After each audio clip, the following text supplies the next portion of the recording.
Bonjour à tous, je suis Émilie du blog Parents Voyageurs.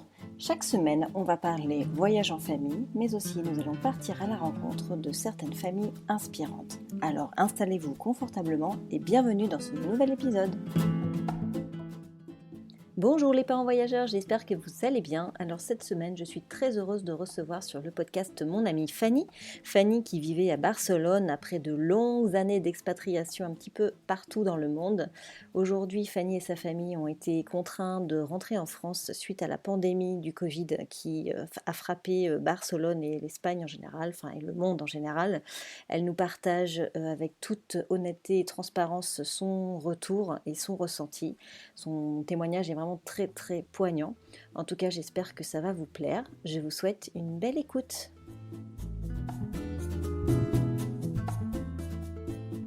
Bonjour Fanny, merci d'avoir accepté mon invitation pour participer au podcast. Je suis heureuse de t'avoir enfin, depuis le temps, sur le podcast. Merci d'être venue. Avec plaisir. Alors Fanny, est-ce que tu peux commencer par te présenter et présenter ta famille ? Ok, donc j'ai 36 ans et je suis maman de deux petits garçons de 8 ans et 5 ans. Et j'ai vécu à Barcelone pendant 15 ans. Avant, j'étais à Londres et avant encore en Australie. Et depuis quelques mois, nous sommes de retour en France, en Bourgogne exactement. Et voilà. Justement, on va parler de tout ça, de tes multi-expatriations et ce retour en France. Est-ce que tu peux déjà nous parler de ta première expatriation en fait pourquoi tu as voulu partir il y a 17 ans, tu m'as dit tout à l'heure Ouais. Pourquoi tu as voulu partir déjà il y a 17 ans? Alors en fait, j'ai toujours aimé voyager, j'ai toujours été dans ce milieu un peu. Mes parents voyageaient beaucoup. J'ai toujours beaucoup voyagé en fait et j'ai toujours voulu vivre à l'étranger. La condition, c'était d'avoir mon bac. Après, je pouvais faire ce que je voulais. Donc j'ai eu mon bac et j'ai choisi Londres un peu au hasard parce que c'est ce qui était le plus facile en fait. C'était à 1 heure d'avion de la maison. C'était un pays anglophone, je parlais un petit peu anglais. Donc, j'ai fait une demande d'au pair, en fait, qui a très vite été acceptée. Et je suis partie à Londres et je suis restée 2 ans. Et j'ai rencontré mon compagnon au bout de la première année, en fait. Ah, tu l'as rencontré à Londres en Oui, fait. on s'est rencontrés à Londres. Voilà. Et D'accord. Et tu as été 2 ans fille au père finalement ou tu as fait que 1 an et après tu as fait autre chose? alors, la première année, j'étais fille au pair. Et la deuxième année, j'étais nanny. Donc, en fait, c'est le même principe de s'occuper d'enfants, sauf que tu vis plus chez la famille, en fait. Donc là, je me suis pris un petit appartement. Après, j'ai fait de la colocation. Mais je me suis toujours occupée d'enfants, en fait, là-bas. D'accord. Et donc du coup, c'est comment la vie quand tu débarques à Londres? Tu avais 18 ans, 19 ans? Ça Alors, devait être fou. j'avais 21 ans. Non, je venais juste d'avoir 20 ans. Euh, C'était magique, en fait. J'étais livrée à moi-même. J'ai commencé ma vie là-bas. Je me souviendrai toujours quand je suis arrivée à Londres, là, sur Oxford Street. J'étais waouh! Enfin, c'était magique, quoi. J'étais la petite gamine qui avait toujours habité avec ses parents et qui se retrouve comme ça dans la ville. Ouais, c'était génial, quoi. Franchement, j'ai adoré ma vie là-bas. Pourtant, c'était assez intense parce que je travaillais beaucoup. Euh, je commençais à 7 heures le matin, je finissais souvent à 8 heures. J'avais quand même enfin, des plages horaires l'après-midi où je pouvais sortir un petit peu, mais très vite, j'ai enchaîné travail à côté. Enfin, j'ai toujours beaucoup travaillé à Londres, mais en même temps, je sortais tous les week-ends. Enfin, c'était génial, quoi. C'est Franchement, la c'est une grosse fête. super expérience. Franchement, c'est les plus belles années, je crois. Enfin, j'en garde vraiment un super souvenir, quoi. J'adore cette ville. La quitter, ça a été hyper dur. Pourtant, je suis partie pour Barcelone, hein, soleil, la fête. Mais j'ai mis 6 mois avant d'être heureuse à Barcelone, en fait. J'avais toujours Londres dans la peau et j'arrivais pas à m'en défaire, quoi. C'était toute ma vie, Londres. Tu avais réussi à te faire un réseau d'amis et tout facilement là-bas? Ouais, j'avais plein de copines. En fait, là-bas, c'est hyper facile de se faire des copines au pair au final, hein, tu vois. On se retrouve au parc et puis on sort le week-end boire des bières. Enfin, c'était comme ça, en fait, hein. C'était une communauté de jeunes filles au pair. Mais oui, oui. Enfin, j'ai pas eu d'amis anglais en fait, hein. On était vraiment entre filles au pair. C'était surtout ça. Ouais, c'est cool. Et pourquoi, du coup, vous avez décidé de partir à Barcelone après alors? Alors pour la petite histoire, j'ai donc rencontré mon copain là-bas et lui, il était au pair aussi, hein. C'est assez marrant parce que du coup, on s'occupait tous les deux d'enfants. On était faits pour avoir des enfants. Et, et du coup, lui, à la base, il était juste venu une année pour apprendre l'anglais, en fait, et il était censé repartir en France. Donc, en fait, on était dans une relation où on savait que bah, lui, il allait rentrer en France, et puis moi, j'allais rester là. Et en fait, pour moi, c'était inenvisageable en fait, de rester à Londres en sachant que ben, notre histoire se terminait et que j'avais tous mes souvenirs avec lui à Londres, quoi. Mm. Donc j'ai décidé de partir à Barcelone, en fait. Je me suis dit, bon, bah, toi, tu rentres en France, bah, moi, je vais recommencer quelque chose ailleurs. J'avais pas du tout envie de rentrer en France, hein. C'était, même pour le suivre, hein, pour moi, c'était fini la France, hein. Je voulais plus y retourner. Et donc, du coup, au bout de quelques temps, il m'a dit, bon, bah, écoute, pas grave, tant pis pour mes études, je viens avec toi à Barcelone. Et on a décidé de continuer à Barcelone, du coup, voilà. C'est fait comme C'est ça. fou. C'est une belle histoire. C'est Oui. hyper romantique. Ah, c'est chouette. Donc, il t'a suivi par amour et toi, t'es partie sans rien, quoi. T'as dit, voilà. Déjà, pourquoi Barcelone? T'as choisi Barcelone Au en. hasard. Je ne pourrais pas te dire. On ne connaissait pas. Moi, j'avais fait un voyage scolaire quand j'avais 15 ans. Enfin, j'avais vraiment pas de motivation particulière pour aller à Barcelone. Et puis, on n'avait pas de travail. Enfin, on est vraiment arrivé comme ça. On s'est dit, bah, vas-y, on va à Barcelone, on verra bien. On est arrivé là-bas, je crois que c'était, si je me souviens bien, en septembre, je crois.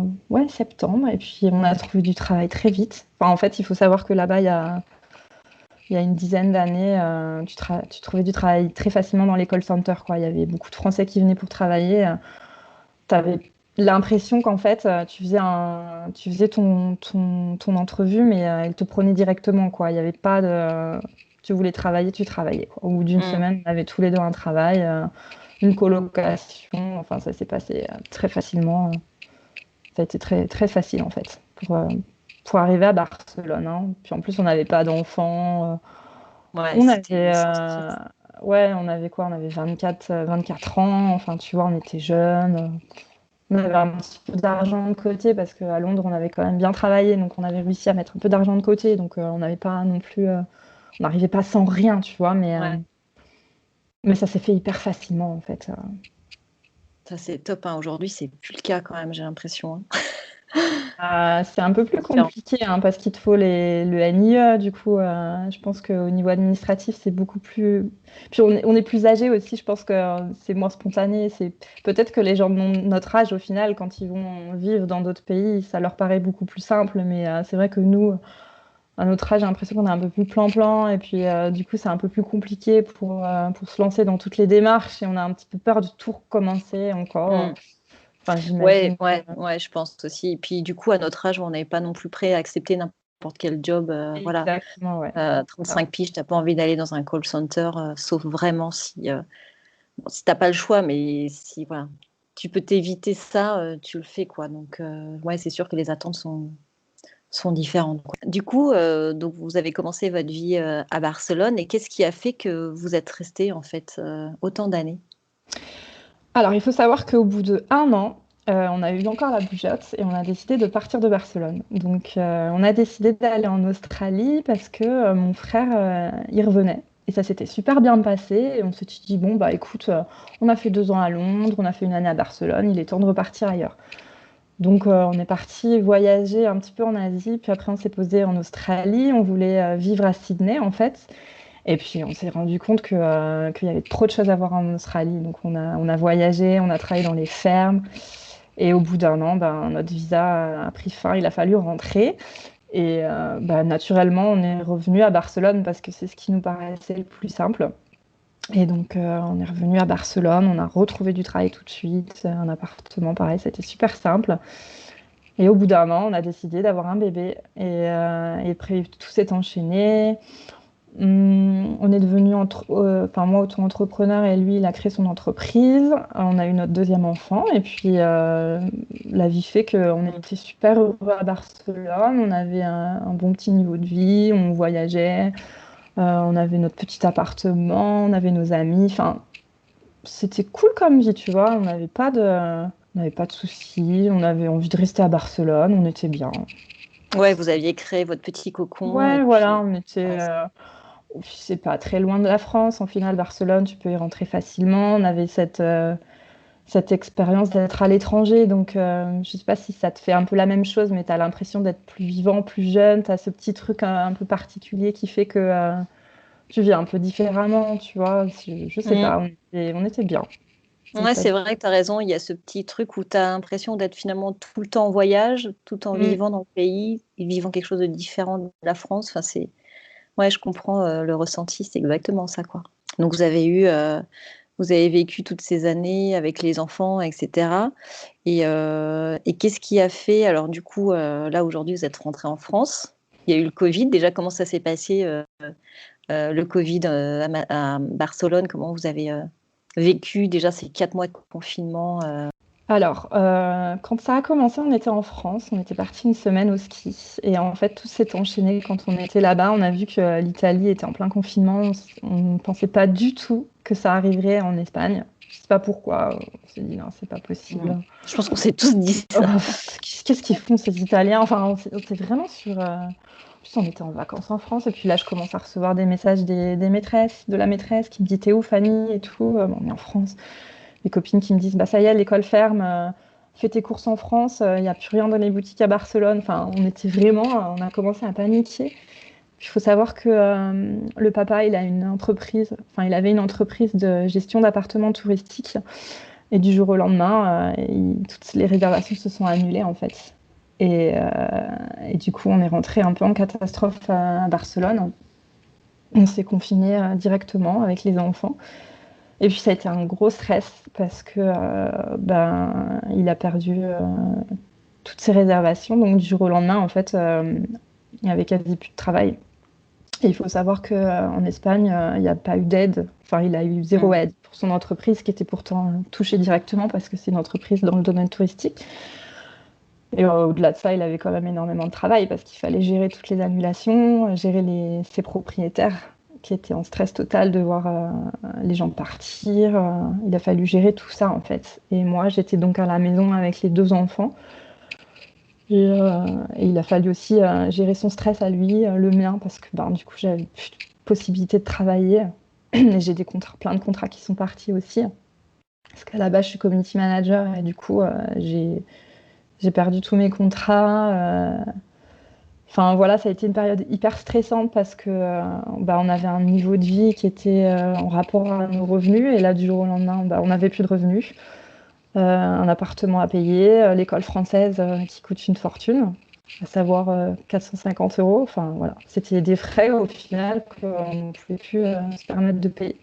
Donc très vite, il a fallu se rendre à l'évidence qu'on avait deux options se battre pour rester à Barcelone et prendre n'importe quel travail. Donc retourner en call center en sachant qu'on avait deux enfants, qu'on aurait dû travailler de la maison en ayant les petits à côté, deux petits garçons qui sont pleins de vie, qui ont beaucoup d'énergie, qui sont beaucoup demandeurs.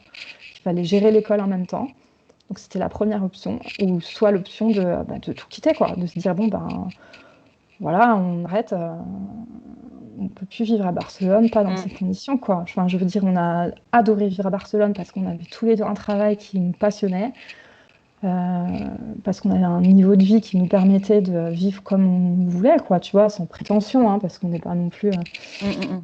Donc voilà, on a vécu en fait pendant 2 mois avec ce stress, quoi, de qu'est-ce qu'on fait. Donc on s'est retrouvés dans des gros moments de doute, dans des journées où je me revois encore se dire mais qu'est-ce qu'on fait là? On fait quoi? On Ouais, savait là, pas quoi faire, quoi. t'as plus de repères, c'est Non. partir, mais pour aller où? Parce que finalement, Mhm. tous les pays étaient touchés aussi, enfin, qui Ah sont bah tout de suite, actuellement encore touchés. on s'est pas posé de questions vraiment. On savait où on rentrerait. On savait que que le meilleur endroit où on pouvait aller, ce serait en campagne, isolé, parce qu'en fait, on a été très pessimiste dès le début. On s'est pas dit, bon, dans 2 semaines, ça ira mieux. Enfin, quand ça a commencé, on s'est dit, bon, bah, c'est bon, on en a pour des mois, voire des années. Ça va pas se régler comme ça du jour au lendemain. Et en fait, on a été pessimiste et je pense que c'est ce qui nous a aidés dans un certain sens, parce que si on avait été trop optimiste, on aurait attendu que la situation s'améliore et on serait peut-être toujours à Barcelone et on s'en mordrait les doigts, tu vois. Parce que son activité, elle n'a pas repris, hein, et elle ne reprendra pas avant. Elle reprendra pas. Elle reprendra pas, tu vois. Tu as des Là, fabriques, tu peux pas...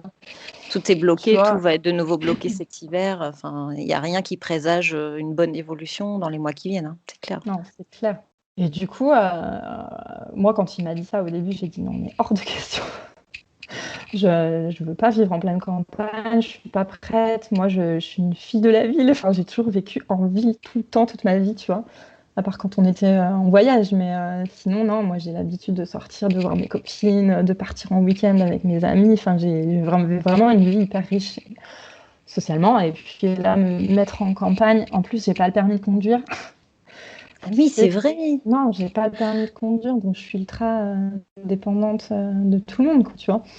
Et au final, j'ai pas eu envie d'être compliquée, j'ai pas eu envie de me prendre la tête. Je me suis dit que de toute façon, il faut prendre les choses comme elles viennent, que c'est provisoire, c'est pas toute notre vie, on va pas vivre ici toute notre vie, et que bon, ben, pour le moment, il faut penser aux enfants, il faut penser à leur épanouissement. Moi, j'ai pas envie de leur faire subir notre stress, parce qu'au final, rester à Barcelone impliquait leur faire vivre tout ça. Ils ont bien vu qu'on n'était pas bien, ils l'ont ressenti forcément, tu vois. Oui, les éponges. Hein. Exactement. Et puis non, je pense que c'était la bonne décision et on l'a jamais regretté en fait. On s'est jamais dit qu'est-ce qu'on a fait, quoi. Non, mais vu la situation, c'est clair. Même si c'est du coup un peu radical, quoi, comme changement de vie. Ah ouais, complètement. Alors, du coup, c'est vrai que psychologiquement, ce départ en trombe, ça devait t'affecter, mais quelque part, rentrer en France après autant d'années loin de ta culture d'origine, en fait, qu'est-ce que tu étais contente de retrouver? Ben, en fait, je pense que ça me paraissait beaucoup plus simple en fait au niveau de la langue. Moi, j'ai toujours été butée avec l'espagnol, j'ai jamais vraiment réussi à bien m'y mettre. Et c'est vrai que je me voyais pas vivre indéfiniment en Espagne parce que j'avais cette barrière de la langue qui était bien trop présente. Et dans un sens, je sais que on serait pas resté toute notre vie à Barcelone. Il y a un moment où on serait parti. Donc du coup, le fait de pouvoir parler avec tout le monde, n'importe qui, tout ce qui est administratif, le faire en français, pour moi, c'est un soulagement en fait. Là, je suis contente parce que je vais pouvoir passer mon permis de conduire. Enfin, j'aurais pu le faire en Espagne, mais passer un permis de conduire à Barcelone, j'imagine même pas l'horreur. Passer le code en espagnol, non En mais espagnol en plus. Et des petits trucs qui peuvent paraître un peu futiles, mais bah, tout ce qui est alimentaire, en fait, moi j'adore quand je vais faire les courses, regarder tout le choix qu'il y a. C'est vrai qu'en Espagne, on fait les courses, mais c'est un peu un automatisme. Enfin, moi je trouvais que c'était un petit peu comme ça, on prend ce qu'on a besoin. Enfin, il y a pas toutes ces petites choses que tu as en France, le rayon yaourt qui est bien rempli, céréales et tout, les confitures. Enfin, à chaque fois que je vais faire les courses, je prends des photos encore. Ça me paraît tellement. J'ai l'impression d'être à l'étranger en fait et de découvrir des produits. Enfin, c'est un peu. C'est futile. C'est un peu.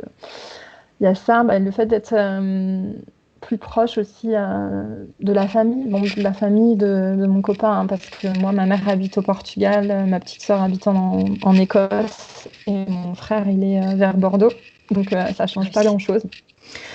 Mais j'ai mes amis français qui sont un peu plus proches et de fait de pouvoir penser, de pouvoir les voir beaucoup plus facilement, enfin, hormis le contexte Covid, c'était rassurant en fait. Je pense que ça nous a fait du bien aussi de rentrer en France, malgré qu'on ne connaisse plus grand-chose au final, puisque ça fait tellement longtemps qu'on n'y vivait plus, mais c'est réconfortant aussi un petit peu de... J'ai l'impression qu'on se sent un peu plus soutenu, en fait, on est moins seul au monde, comme on pouvait l'être à Barcelone en fait. ouais, puis finalement, tu as retrouvé tous tes repères, je pense, de manière instinctive, non? Je veux dire, t'es française, même si tu vis plus en France depuis autant d'années, il y a, je pense, tous ces automatismes, tu te sens chez toi, je pense, non? Parce Ouais. que je pense qu'en tant qu'expatrié, quel que soit le pays, tu seras toujours l'étranger. il y a quand même toujours, même si tu as même si tu as réussi à te créer un réseau, tu seras toujours la française, tu seras toujours l'étranger. Je trouve que ça te colle quand même vachement. Je sais pas si toi, au bout de 12 ans, tu le sentais plus, mais il y avait quand même ce côté où, ouais, t'es l'étranger, même si c'est pas péjoratif, hein, mais voilà, cette barrière de la langue, il y avait toujours des choses que tu connais pas, tu découvres toujours des trucs de la culture. Du coup, revenir en France même après tant d'années, je veux dire, c'est en toi, tu vois, même si les choses ont avancé pendant que tu n'étais pas là, tu dois retrouver quand même tous ces repères et te sentir chez toi, non? Ouais, complètement. Et ça fait du bien aussi. Ne serait-ce que quand on a pris rendez-vous avec l'école, de pouvoir parler français avec le professeur. Enfin, on voit qu'on est, je sais pas, de voir qu'il y avait une bibliothèque à côté de chez moi, de parler avec les voisins. Enfin bon, après, il faut savoir qu'on est dans une région aussi assez isolée. Il n'y a pas beaucoup d'étrangers de la région. Donc on est quand même un petit peu des extraterrestres ici, je pense. Surtout parce qu'on vient d'Espagne. Donc on est quand même un petit peu, enfin moi je le vois bien que les gens ils s'interrogent un peu sur nous, qu'ils nous regardent un petit peu différemment parce qu'on n'est pas d'ici, on n'est pas de la région et je pense qu'ils sont quand même assez chauvins et assez dans Ouais, leur un petit région. peu Enfin je sais pas comment. méfiant. Ouais, Ouais. mais sinon non, non moi c'est vrai que pour ça fait du bien de pouvoir parler normalement avec des gens. Bon, on peut pas parler trop avec les gens hein, parce que je pense qu'ils sont un peu méfiants aussi du fait qu'on vienne d'Espagne et que ça a été un pays qui a été très touché, mais bon, petit à petit. Ouais, il faut que tu t'habitues à une nouvelle culture malgré tout, quoi, une nouvelle Ouais, mentalité. ouais c'est ça. Et comment tu te sens toi aujourd'hui, là, à l'instant T? Est-ce que voilà, tu te sens bien? C'est quoi ton état d'esprit après avoir passé tout ça? Alors aujourd'hui, ça va beaucoup mieux. Euh, mais j'ai eu beaucoup de mal au début. J'ai eu des périodes où je pleurais pour rien. Dès qu'on me parlait de Barcelone, j'étais hyper triste. Sur Instagram, quand je voyais les photos des copines à Barcelone, enfin un palmier, enfin c'était vraiment très très très très dur. Je me souviens être avec mon copain dans la cuisine et me mettre à pleurer en lui disant je veux rentrer chez moi maintenant, ça suffit. Enfin ouais, au début ça a été super difficile même avec les enfants. Il voyait que j'étais triste, il me consolait, il me fait mais c'est bien aussi maman ici. Enfin ouais, les débuts ont été vraiment vraiment durs et je pensais pas qu'ils auraient été aussi durs. Mes copines elles m'ont énormément manqué parce que c'était des piliers pour moi en fait. Parce que je pense que quand tu vis loin de ta famille, ben, tu te raccroches Mm. forcément sur tes amis qui deviennent ta deuxième famille. Et ouais, ça a été hyper dur. Et maintenant, ça va beaucoup mieux, je suis contente. J'ai plus de période, enfin, j'ai plus de moments où je me sens vraiment triste. Ça peut arriver des fois, mais c'est très, très léger et ça passe très vite. En fait, je vois les enfants tellement heureux, épanouis que ça me fait hyper plaisir. Et je sais encore une fois que c'est éphémère et c'est ce qui m'aide vraiment énormément en fait. Mm. Faire toute ma vie ici dans ce village, je le vivrais très mal, mais étant donné que je sais que c'est une étape et que ça ne sera pas toute notre vie, je le vis bien et je suis contente, ça va. Et du coup, alors tu disais que les enfants le vivaient super bien. Ils sont contents parce qu'eux, ils connaissent pas la France en fait, vraiment la vie Non. en France. C'était Alors, quoi il faut leur savoir réaction? que même si on vivait à Barcelone depuis des années, on a toujours gardé cette culture française. Enfin, on a vraiment toujours fait en sorte qu'ils se sentent français avant espagnol. Donc, ça peut paraître un peu bizarre, mais on a toujours parlé français à la maison. On a toujours attaché de très grande importance à ce qu'ils connaissent bien leur pays. Donc, on a un petit garçon qui est hyper curieux, qui connaît très bien les villes de la France, qui a toujours su qu'il était français, qui se considère comme français, qui a toujours beaucoup mieux parlé français qu'espagnol. Et il avait une attache pour la France, en fait. Quand on lui a dit qu'on partait, il était très heureux.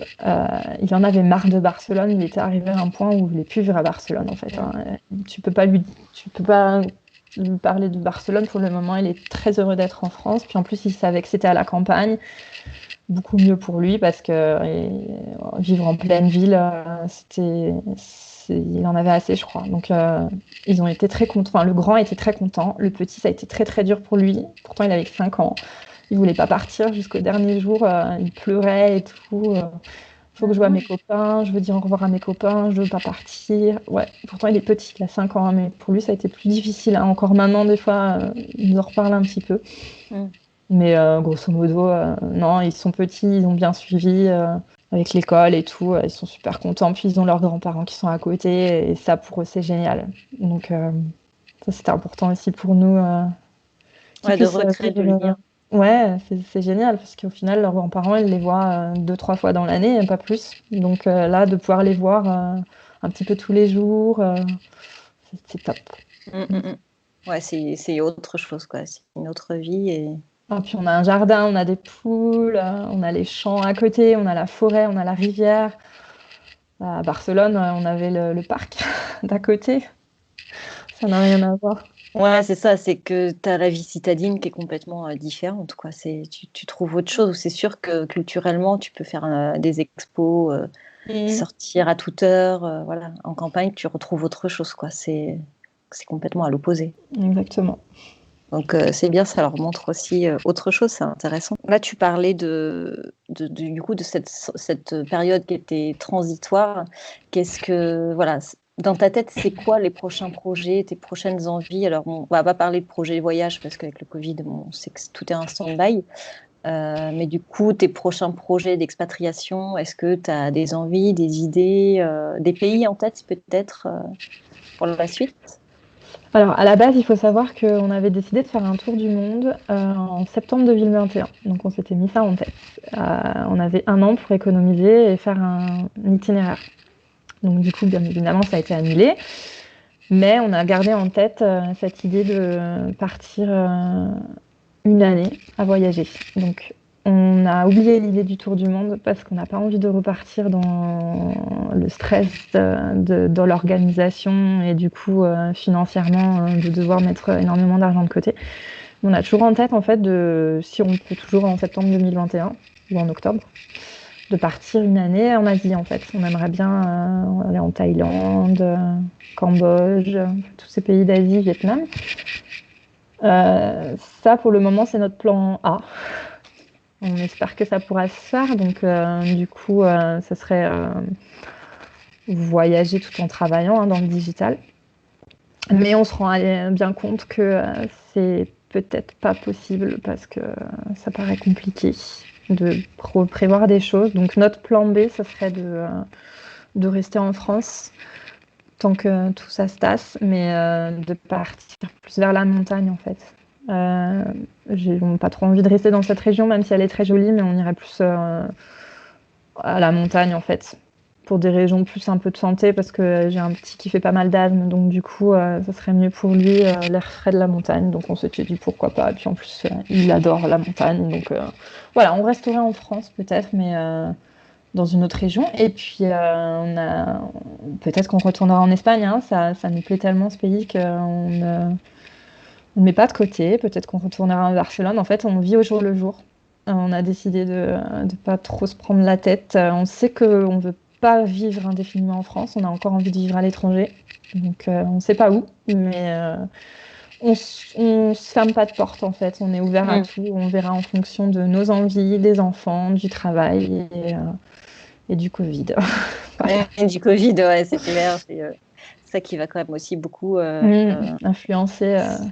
Ouais, ouais, ouais, parce qu'on ne sait pas trop où on va. Mais donc, du coup, pour l'instant, ouais, vous fermez pas les portes et vous On regardez ce qui restera se en passe. France tant qu'il y a le Covid, en fait. Après, quand tout ça sera derrière nous, je pense qu'on retournera à l'étranger pendant quelques années encore. Ok, et bah écoute, super, on a fait le tour de toutes les questions. Je te remercie beaucoup, Fanny, pour ton retour d'expérience. C'était vraiment hyper intéressant. Merci. Écoute, tu reviens quand tu veux sur le podcast pour nous parler de tes expériences, tes prochains voyages, tes prochaines histoires en France ou en Espagne. Tu reviens quand tu veux. Merci, Émilie, avec Merci, plaisir. Fanny. Ciao. Ciao. J'espère que cet épisode vous a plu. En tout cas, moi, j'ai trouvé ça super intéressant. Le témoignage de Fanny était hyper poignant.